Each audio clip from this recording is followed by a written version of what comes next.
নজরে তাকায় এবং আমার আল্লাহ পাক রব্বুল আলামিন দুনিয়ার জমিনে যত গুনাহগার রয়েছে তাদের সকলের জীবনের গুনাহ খাতাগুলোকে আমার আল্লাহ মাফ করে দিয়ে থাকেন।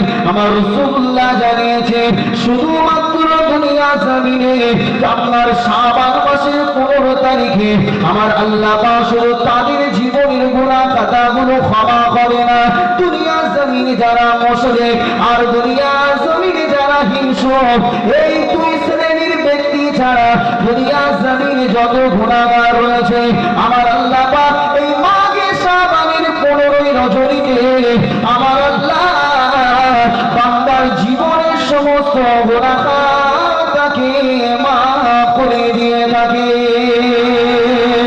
আরো জোরে বলুন সুবহানাল্লাহ। তাহলে মাহে শাবানের আপনার লাইলাতুল নিসফি শাবান অর্থাৎ মাসের মধ্য রজনী অর্থাৎ আমরা যেটাকে বলি শবে বারাত, কি বলুন শবে বারাত। আবাজাবিয়ানেরা নওজওয়ানেরা তরুণেরা হে রাসূলুল্লাহ দিওয়ানারা কিন্তু মনে রাখবে এই লাইলাতুল নিসফি শাবান অর্থাৎ শবে বারাত সম্পর্কে আজকে আমাদের সমাজের কিছু আলেম উলামারা তারা মানুষের ব্রেন রস করে বলছে হাদিস শরীফের ভিতরে শবে বারাত বলে কোনো শব্দ নাই, হাদিসের ভিতরে শবে বারাত বলে কিছু নাই। হে নওজওয়ান তরুণেরা হে রাসূলুল্লাহ দিওয়ানারা আমি আপনাদেরকে পরিষ্কার ভাষায় জানিয়ে দিয়ে যাই শবে বারাত এই শব্দটা হাদিসের ভিতরে নাই, এটা কিন্তু চির সত্য কথা, চরম সত্য কথা। রাসূলুল্লাহ দিওয়ানারা আপনারা যে নামাজ আদায় করেন এই নামাজ শব্দটা কি কোরআনের ভিতরে আছে? জোরে বলে না, নামাজ শব্দটা কোরআনের ভিতরে কি আছে? আরে হ্যাঁ না বলেন, আছে। কথা বলছেন না, নামাজ শব্দটা কোরআনে আছে কি? হ্যাঁ, কি বললেন? নামাজ আছে নাকি? নাই। পুরো কোরআনটাকে আপনি খুঁজলে কোনো জায়গায় আপনি নামাজ কি পাবেন না? জোরে বলুন, পাবেন? পাবেন না। তাহলে কি নামাজ শব্দটা কি বেদাত? নামাজ পড়া বেদাত? বলছে শবে বারাত হাদিসে নাই মানে শবে বারাত করা হচ্ছে বেদাত। আরে ভাই, শবে বারাত হয়তো হাদিসের ভিতরে নাই, শাব এই শব্দটা হচ্ছে ফারসি শব্দ আর বারাত এটা হচ্ছে আরবি শব্দ। শাব মানে হলো রাত আর বারাত মানে হলো মুক্তি, অর্থাৎ মুক্তির রজনী। আমরা যেটা বলি শবে বারাত ওটাই হাদিসের ভাষায় এসেছে লাইলাতুল নিসফি শাবান অর্থাৎ শাবানের অর্ধ রজনী। জোরে বলুন সুবহানাল্লাহ। জোরে বলবেন না সুবহান? হাদিস শরীফের ভিতরে শাবানের শবে বারাতের কথা আছে না নাই? জোরে বলুন। আবাজাবিয়ানেরা নওজওয়ানেরা তরুণেরা হে রাসূলুল্লাহ দিওয়ানারা খুবই মনোযোগী আলোচনা বুঝবার চেষ্টা করুন। আপনাকে যারা বলছে যে শবে বারাত হাদিসের ভিতরে নাই তাদের উদ্দেশ্য করে আমি আজকে ওপেন চ্যালেঞ্জ করলাম। হে নওজওয়ান তরুণেরা হে রাসূলুল্লাহ দিওয়ানারা তারা দুনিয়ার জমিনে একটা নাম নিয়ে তারা চলে, কখনো বা তারা আহলে হাদিস বলে দাবি করে, কখনো বা তারা নিজেদেরকে লামোজাবি বলে দাবি করে, কখনো বা তারা গায়ের মুকাল্লিদ বলে নিজেকে দাবি করে, কখনো তারা মুহাম্মাদি বলে দাবি করে। এই নওজওয়ান তরুণেরা হে রাসূলুল্লাহ দিওয়ানারা তারা ইমাম বুখারী রাহমাতুল্লাহ আলাইহির হাদিসকে প্রাধান্য দেয়, ইমাম মুসলিমের হাদিসকে প্রাধান্য দিয়ে থাকে। অর্থাৎ সিহাসিকতার যে সহিহ কিতাবগুলো রয়েছে ওই হাদিসের কিতাবগুলোকে যেমন তারা প্রাধান্য দেয় তাদের সমস্ত প্রাধান্যের উপরে তারা আরো একজন আলেমকে প্রাধান্য দিয়ে থাকে। সেই আলেমের নাম হলো আল্লামা নাসিরউদ্দিন আলবানী রাহমাতুল্লাহ আলাইহি। হে নওজওয়ান তরুণেরা হে রাসূলুল্লাহ দিওয়ানারা মনে রাখুন তারা নাসিরউদ্দিন আলবানী রাহমাতুল্লাহ আলাইহিকে তারা বড় সম্মান দিয়ে থাকে, তার কথাকে তারা মেনে থাকে। অথচ সেই নাসিরউদ্দিন আলবানী রাহমাতুল্লাহ আলাইহি তিনি তার একটা লিখিত কিতাবের ভিতরে এই হাদিসটাকে তিনি উল্লেখ করেছে যে শবে বারাত অর্থাৎ লাইলাতুম মিন নিসফি শাবান, শাবানের অর্ধ রজনীতে আমার আল্লাহ পাক দুনিয়ার জমিনে বান্দাদের দিকে আমার আল্লাহ খাস নজরে তাকিয়ে দুনিয়ার জমিনে মুশরিক এবং হিংসুক ব্যতীত সমস্ত মানুষের জীবনের গুনাহ খাতাকে আমার আল্লাহ মাফ করে দিয়ে থাকে।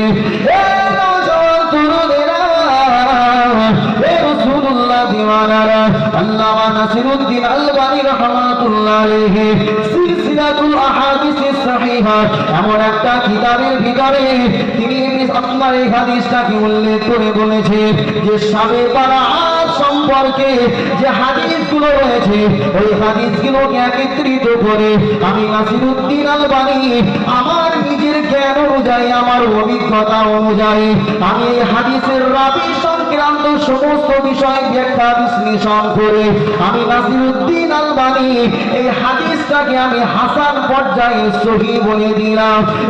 নওজোয়ান তরুণেরা অর্থাৎ আল্লামা নাসিরউদ্দিন আলবানী রাহমাতুল্লাহ আলাইহি যিনি কিনা হাদিসের ইমাম ওই নাসিরউদ্দিন আলবানী রাহমাতুল্লাহ আলাইহি তিনি তার কিতাবের ভিতরে স্পষ্ট লিখেছেন শবে বারাতের আমলগুলোকে আপনার উড়িয়ে দেওয়া যাবে না, শবে বারাতের আমলগুলোকে একেবারে অস্বীকার করা যাবে না। জোরে বলুন সুবহানাল্লাহ। নওজোয়ান তরুণেরা তাদের ইমাম যখন শবে বারাতের হাদিসগুলো মেনে নিয়েছে তাহলে মুক্তাদি হিসাবে ইমামের কথাটা মেনে নিতে হবে না জোরে বলুন। নাকি তার থেকে আপনারা বেশি জ্ঞানী?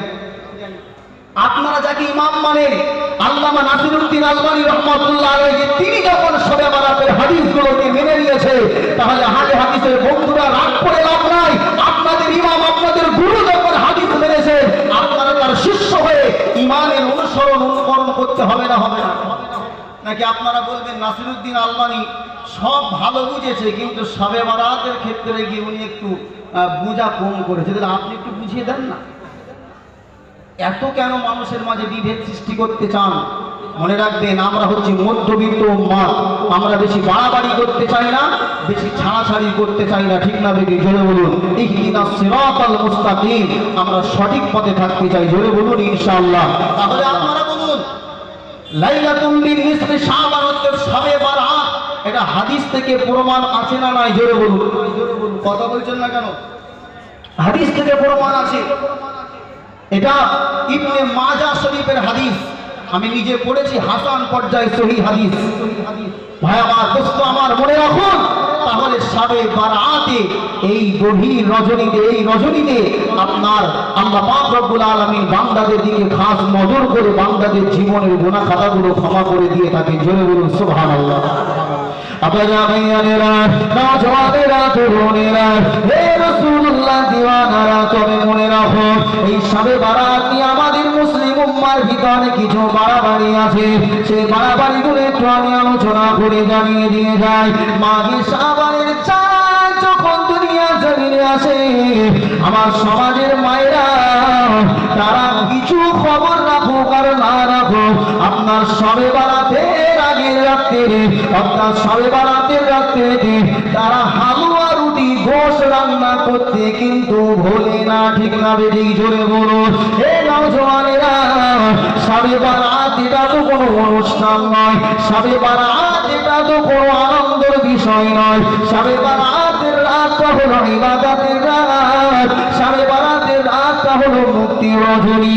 আল্লাহর নবী এটাকে লাইলাতুর রহমাও বলেছে অর্থাৎ রহমতের রজনী, লাইলাতুল বারাকা বলেছে অর্থাৎ বরকতের রজনী।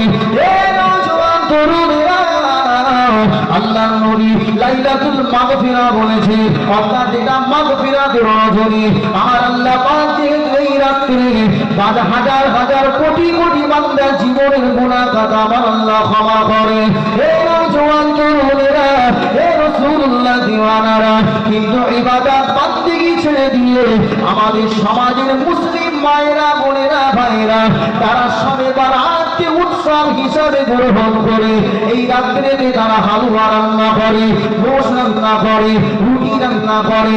গোশ খাওয়াটা হারাম নয়, হালুয়া খাওয়াটাও হারাম নয়, তবে এই নির্দিষ্ট দিনে আপনি সবে বারাতকে উৎসব বানাবেন না।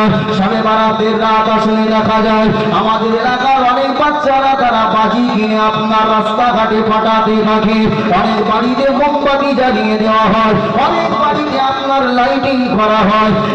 নওজোয়ান তরুণেরা, রাসূলুল্লাহ দিওয়ানারা, লাইলাতুল নিসফি শাবান শবে বারাতের জন্য আমার আল্লাহ পাক বান্দাকে দেয় না। আমার আল্লাহ পাক রব্বুল আলামিন এই রাত্রিতে বান্দাকে জাগ্রত থেকে ইবাদত করবার জন্য দিয়েছে। দিনের বেলাতে আমার আল্লাহ রোজা রাখবার একটা মুস্তাহাব সুন্নাত নফল আমল আমার আল্লাহ পাক দিয়েছে। অর্থাৎ আমার রাসূলুল্লাহ আমার হাবিবুল্লাহ তিনি আপনার শাবান মাসে এত পরিমাণে রোজা রাখতেন, এত পরিমাণে তিনি নফল রোজা রাখতেন। আম্মা জান আয়েশা সিদ্দিকা রাদিয়াল্লাহু তাআলা আনহা তিনি বর্ণনা করেছে, আমি রাসূলুল্লাহকে মাঘে শাবানের যত পরিমাণ নফল রোজা রাখতে দেখেছি, আমি আয়েশা অন্য কোনো মাসে এত রোজা আমি রাসূলুল্লাহকে দেখতে আমি রাখতে দেখি নাই।